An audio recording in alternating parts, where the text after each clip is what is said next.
আসসালামু আলাইকুম ভিউয়ার্স, আশা করছি সকলে ভালো আছেন। Realme GT Neo 3 তো এই স্মার্টফোনটি বর্তমান বাংলাদেশে আনঅফিশিয়াল ভাবে অ্যাভেলেবল রয়েছে। তো এই ফোনটির প্রাইস রাখা হয়েছে 43,000 টাকা। তো আসলে এই স্মার্টফোনটি নিয়ে আজকের এই ভিডিওটি মেক করার মেন উদ্দেশ্য হলো এই স্মার্টফোনটিতে কিছু প্রবলেম রয়েছে। তো আপনারা হয়তো অনেকেই কিনে ভুল করতে পারেন, তো এই জন্যই ভাবলাম এই স্মার্টফোনটি নিয়ে একটি ভিডিও মেক করা যাক। তো আজকের এই ভিডিওতে আমরা এই স্মার্টফোনটি বাংলাদেশে কবে অফিশিয়ালভাবে লঞ্চ হতে যাচ্ছে এবং প্রাইস হতে যাচ্ছে কত, এবং এই ফোনটিতে কি কি প্রবলেম রয়েছে এবং এই ফোনটি কি নেওয়া উচিত কিনা, তো সকল কিছু নিয়েই আজকের এই ভিডিওতে আমরা বিস্তারিত রিভিউ করতে যাচ্ছি। সো অবশ্যই ভিডিওটি কিন্তু খুবই স্পেশাল হতে যাচ্ছে, এই জন্য ফার্স্ট টু লাস্ট পর্যন্ত ওয়াচ করবেন। So viewers, let start this video. So viewers, প্রথমেই যদি আমরা স্মার্টফোনটির বক্সটিকে আনবক্সিং করি, তো ফার্স্টে দেখতে পারবো ম্যানুয়াল বক্স, যার মাঝে দেখতে পারবো সিম ইজেক্টর কিছু পেপারস, তার নিচে দেখতে পারবো আমাদের কাঙ্ক্ষিত স্মার্টফোনটি, তার নিচে থাকছে ব্যাক কভার, সাথে দেখতে পারবো আমরা 150 watt fast charging adapter and USB type C two type C data cable. তো এই কিন্তু মূলত হতে যাচ্ছে বক্স কন্টেন্ট হিসেবে। তো এবার যদি মুভ করা যায় এই স্মার্টফোনটিতে, তো এই ফোনটির ফ্রেম এবং রিয়ারে দেখতে পারবো আমরা পলিকার্বনেট ম্যাটেরিয়াল, যেটি কিনা ম্যাট ফিনিশের সাথে আসতে যাচ্ছে, এবং এই ফোনটির ওয়েট হতে যাচ্ছে 188 গ্রাম এবং থিকনেস 8.2 মিলিমিটার।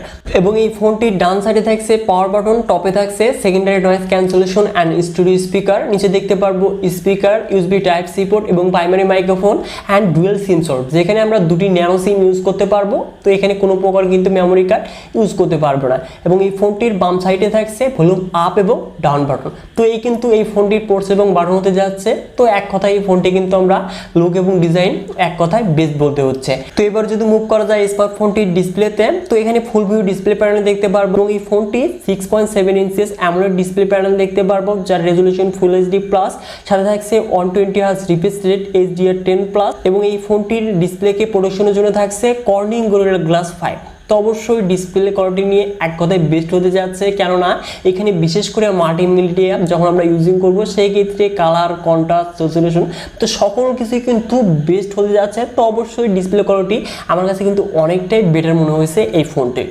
তো এবার যদি মুভ করা যায় এই স্মার্টফোনটির পারফরমেন্সে, তো অ্যান্ড্রয়েড ভার্সন 12 এর সাথে Realme UI 3.0 রান করবে, যেখানে চিপসেট হিসেবে থাকছে MediaTek Dimensity 8100, যেটি কিনা 5nm আর্কিটেকচারে তৈরি একটি অক্টোকোর প্রসেসর, যার সর্বোচ্চ ক্লক স্পিড 2.85 GHz, যাতে জিপিইউ হিসেবে থাকছে Mali G16। তো অবশ্যই এই চিপসেটের পারফরমেন্স কিন্তু এক কথায় অসাধারণ, কেননা এর আন্তত স্কোরটা কিন্তু 8 লাখের বেশি, যেটি কিনা Qualcomm Snapdragon 888 এর চাইতে কিন্তু বেটার। তো অবশ্যই এখানে আমরা পারফরমেন্স তো এক কথায় বেশ পেতে যাচ্ছি, কিন্তু এখানে একটি প্রবলেম রয়েছে, সেটি হচ্ছে Realme এই ফোনটিতে কিন্তু এই চিপসেটটি অপটিমাইজ করতে পারেনি। এই ক্ষেত্রে গেমিংয়ের ক্ষেত্রে কিন্তু আমরা গেমিংয়ের যে বেস্ট ফ্রেম রেট এবং গ্রাফিক্স, সেটি কিন্তু আমরা স্মার্টফোনটি থেকে বর্তমান পাচ্ছি না। তো আমরা এখানে পাবজিতে সর্বোচ্চ এইচডি হাই সেটিংসে প্লে করতে পারছি, যেটি কিনা কম দামের স্মার্টফোনগুলো থেকে আমরা সাধারণত দেখে থাকি এই গ্রাফিক্সটা, এবং কল অফ ডিউটিতে আমরা ভেরি হাই সেটিংসে প্লে করতে পারবো। তো গেমিং তো অবশ্যই ভালো পেতে যাচ্ছি, কিন্তু ফ্রেম রেটটা কিন্তু আমরা একদম কম পেতে যাচ্ছি। যদিও Realme কিন্তু ফিউচারে একটি আপডেটের মাধ্যমে এই প্রবলেমগুলোকে ফিক্স করতে পারবে।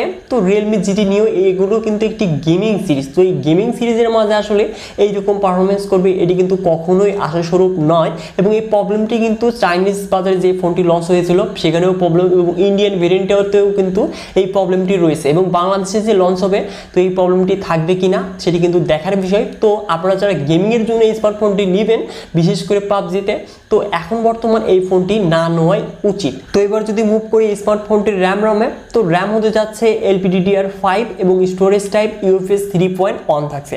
তো অবশ্যই ডাটা রিড এবং রাইট হবে কিন্তু অনেকটাই ফাস্টের স্পিডে। তো এবার যদি মুভ করা যায় স্মার্টফোনটির ক্যামেরাতে, তো রিয়ারে দেখতে পারবো আমরা ট্রিপল ক্যামেরা সেটআপ, যার মেইন ক্যামেরাটি 50 মেগাপিক্সেল, যার অ্যাপারচার হলো 1.9, সাথে থাকছে 8 মেগাপিক্সেল আলট্রা এবং 2 মেগাপিক্সেল ম্যাক্রোলেন্স। তো স্মার্টফোনটির রিয়ার ক্যামেরা দিয়ে আমরা সর্বোচ্চ 4K ভিডিও 60 FPS এর আউটপুটটা কিন্তু পেতে যাচ্ছি, এবং এখানে OIS এবং EIS থাকছে। তো অবশ্যই ভিডিও ফুটেজ কিন্তু আমরা অনেকটাই স্টেবল দেখতে পারবো, এবং ফটো কোয়ালিটিও কিন্তু অনেকটাই বেটার হতে যাচ্ছে এই ফোনটি থেকে, কারণ এখানে কালার, কন্ট্রাস্ট এবং শার্পনেস, ডাইনামিক রেঞ্জ, তো সকল কিছু কিন্তু বেস্ট হতে যাচ্ছে এই স্মার্টফোনটির। তো ক্যামেরা নিয়ে যদি কথা বলতে যাই তাহলে অবশ্যই এই ফোনটির ক্যামেরার মানে রিয়ারের যে ক্যামেরা কোয়ালিটি বেটারই বলা চলে। এবং ফ্রন্টে থাকছে 16 মেগাপিক্সেল সেলফি ক্যামেরা, যেটি দিয়ে আমরা 1080p 30fps এ সর্বোচ্চ ভিডিও রেকর্ড করতে পারবো। এবং এই ফোনটির কমন ফিচার্স নিয়ে কথা বলতে গেলে এখানে থাকছে স্টুডিও স্পিকার, তো অবশ্যই কন্টেন্ট লসকারী অনেকটাই কিন্তু মজা পেতে যাচ্ছি। এবং বিশেষ করে এখানে 5G ব্যান্ড থাকছে কিন্তু 9টি, তো অবশ্যই এটি কিন্তু একটি ভালো বিষয়। এবং সাথে দেখতে পারবো আমরা LAN, Bluetooth 5.3, GPS, NFC, USB type C. এবং এই স্মার্টফোনটির সিকিউরিটি হিসেবে থাকছে ইন ডিসপ্লে ফিঙ্গারপ্রিন্ট স্ক্যানার, যেটি কিনা অনেকটাই ফাস্ট রেট এবং অ্যাকুরেট স্পিড হতে যাচ্ছে। সাথে দেখতে পারবো 4500 mAh ব্যাটারি, যেটি কিনা 150 ওয়াট ফাস্ট চার্জিং সাপোর্টেড, যেটি দিয়ে আমরা 18-19 মিনিটে 100% চার্জ কমপ্লিট করতে পারবো। এবং এর কিন্তু আরেকটি ভেরিয়েন্ট রয়েছে যেটি কিনা 5000 mAh ব্যাটারি এবং 80 ওয়াট ফাস্ট চার্জিং সাপোর্টেড। তো অবশ্য এবার যদি মুভ করা যায় ফোনটির কালারে, তো এই ফোনটি আমরা মোট 3টি কালার ভেরিয়েন্টে দেখতে পারবো, ব্ল্যাক, হোয়াইট এবং ব্লু কালার। তো ব্লু কালারটি কিন্তু আমার কাছে অনেকটাই ফেভারিট মনে হয়েছে। তো এবার আসি এই স্মার্টফোনটির প্রাইসে। তো 128GB ভেরিয়েন্টটি, যেটি কিনা 5000 mAh ব্যাটারির সাথে 80 ওয়াটের সাথে, তো এই স্মার্টফোনটির প্রাইস 43,000 টাকা। অপরদিকে 12GBর সাথে 256GB ভেরিয়েন্টটা, যেটি কিনা 150 ওয়াট ফাস্ট চার্জিং সাপোর্টেড, এবং স্মার্টফোনটির প্রাইসটা 46,500 টাকা। তো এই স্মার্টফোনটির দুটি ভেরিয়েন্টই কিন্তু বাংলাদেশে আনঅফিসিয়াল ভাবে অ্যাভেলেবল রয়েছে। তো এখন কথা হচ্ছে এই স্মার্টফোনটি কাদের জন্য বেস্ট হতে যাচ্ছে। তো আপনি যদি best display, best camera setup এবং বেস্ট পারফরমেন্স তো অবশ্যই পাচ্ছেন, শুধুমাত্র গেমিং এর সাথে একটু অপটিমাইজের যে ঘাটতিটা রয়েছে, তো আশা করছি রিয়েলমি কিন্তু খুব তাড়াতাড়ি ফিক্স করবে। তো ফিক্স করলে অবশ্যই ভিডিওর মাধ্যমে জানিয়ে দিব। এখন কথা হচ্ছে এই স্মার্টফোনটি বাংলাদেশে অফিসিয়াল ভাবে কবে আসতে যাচ্ছে। তো এই মাসের শেষের দিকে কিন্তু এই স্মার্টফোনটি আমরা অফিসিয়াল ভাবে দেখতে পারবো, এবং প্রাইসটা আমরা 40,000 টাকার আশেপাশে দেখতে পারবো অফিসিয়াল প্রাইসটা। তো স্মার্টফোনটির যেহেতু দুটি ভেরিয়েন্ট রয়েছে, তো দেখা যাক দুটি ভেরিয়েন্টই বাংলাদেশে অফিসিয়াল ভাবে আসে কিনা, এবং প্রাইসটা আমরা আশেপাশে কিন্তু দেখতে পারবো 40,000-এর। তো আপনি যদি গেমার হয়ে থাকেন, মানে গেমিং এর উদ্দেশ্যে স্মার্টফোনটি কিনবেন বলে ভাবছেন, তাহলে আর কয়েকটি দিন ওয়েট করেন। আনঅফিসিয়াল প্রাইসটাও কিন্তু ড্রপ করবে যখন অফিসিয়াল ভাবে এই ফোনটি লঞ্চ করা হবে।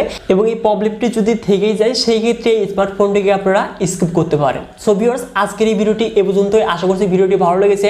যদি ভিডিওটি একটু ভালো লেগে থাকে তাহলে অবশ্যই ভিডিওতে লাইক করে দিবেন, এবং এই চ্যানেলটিতে নতুন হলে চ্যানেলটিকে সাবস্ক্রাইব করে হয়ে যান ফ্যামিলির একজন নতুন সদস্য। সো ভিউয়ার্স, দেখা হচ্ছে পরবর্তী নতুন কোনো ভিডিও নিয়ে।